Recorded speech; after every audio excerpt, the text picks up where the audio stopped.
Ada yang salah dengan baunya. Qin Yichen merasakan aura menakutkan yang tiba-tiba muncul, dan dia agak bingung. Bukan hanya karena ini adalah awal dari putaran cobaan berikutnya, tetapi juga karena nafas yang saya rasakan terlalu kuat, dan bahkan telah mencapai tingkat dewa utama.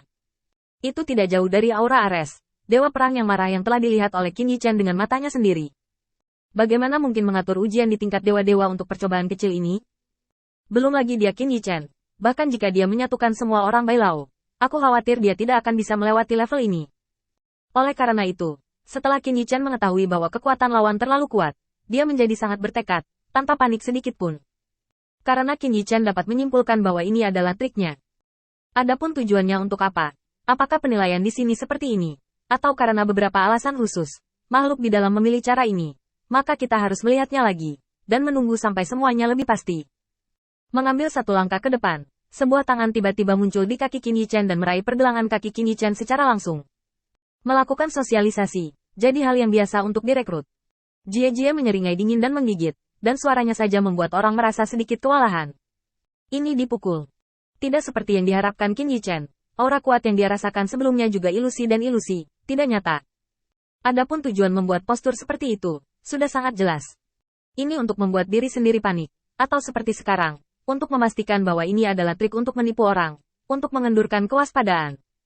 Tapi apapun jenisnya, itu tidak berdampak banyak pada Qin Yichen. Karena semangat. Setelah menemukan bahwa kekuatannya sendiri dapat dipulihkan, tidak sepenuhnya menekan alam, Qin Yichen diam-diam memulihkan energi spiritualnya sebagai kartu truf yang menyelamatkan jiwa. Dari pergelangan kakinya, Qin Yichen bisa merasakan energi spiritual dan aura aneh menyentuh satu sama lain, seolah akan meledak kapan saja. Pada saat yang sama, semburan kehangatan datang dari telapak tangannya. Qin Yichen tersenyum sedikit.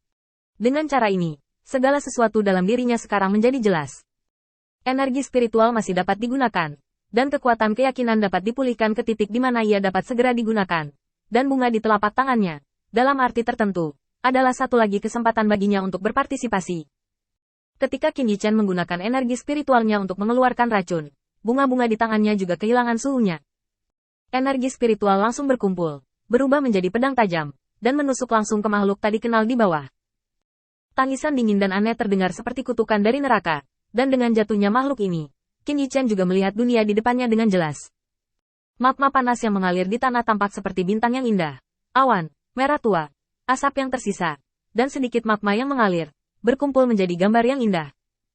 Pada saat ini, Qin Yichen akhirnya mengendurkan semua pikirannya, melihat pemandangan di depannya dengan ringan, dan menggelengkan kepalanya. Indah, sayang sekali, sesuatu yang membunuh orang. Karena itu, Qin Yichen membungkus dirinya dengan energi spiritual untuk menghindari terkikis oleh gas beracun dari dunia luar. Dia berjalan perlahan, dan Qin Yichen berjalan menuju puncak gunung yang lebih mempesona di kejauhan. Menurut akal sehat, tujuan keberadaan tempat ini adalah untuk membuat diri sendiri merasa takut. Jadi kunci cracking trail ini kemungkinan besar berada di tempat yang paling berbahaya.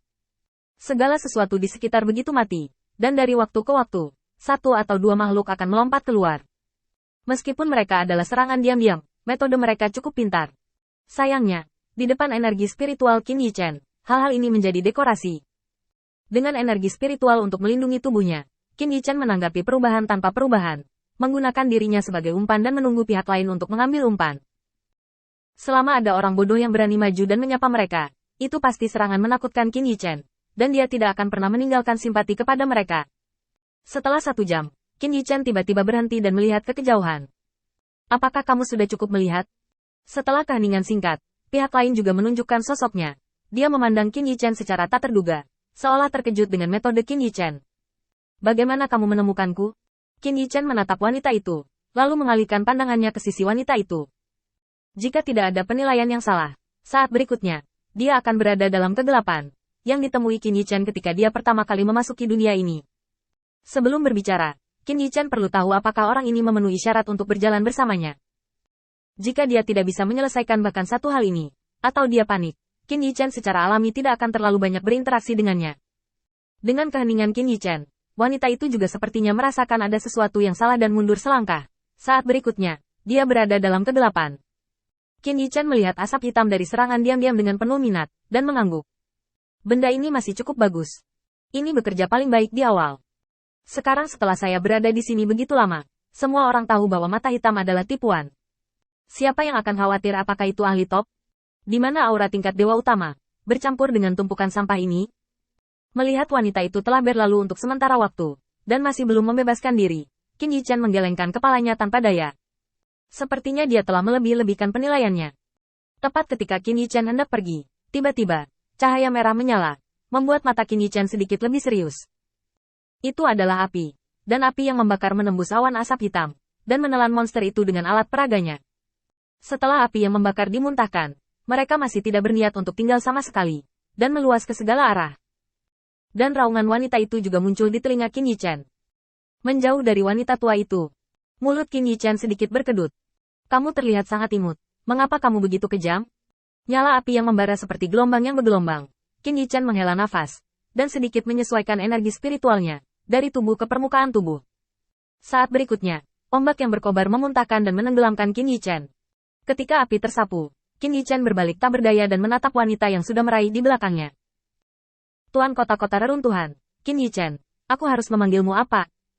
Wanita itu meletakkan tangannya di belakang punggungnya, sedikit mencondongkan tubuh ke depan, dan menatap Qin Yichen dengan rasa ingin tahu. Kamu adalah penguasa kota dari kota reruntuhan? Yang Mahkamah Agung telah coba hancurkan beberapa kali, kuil penguasa cahaya?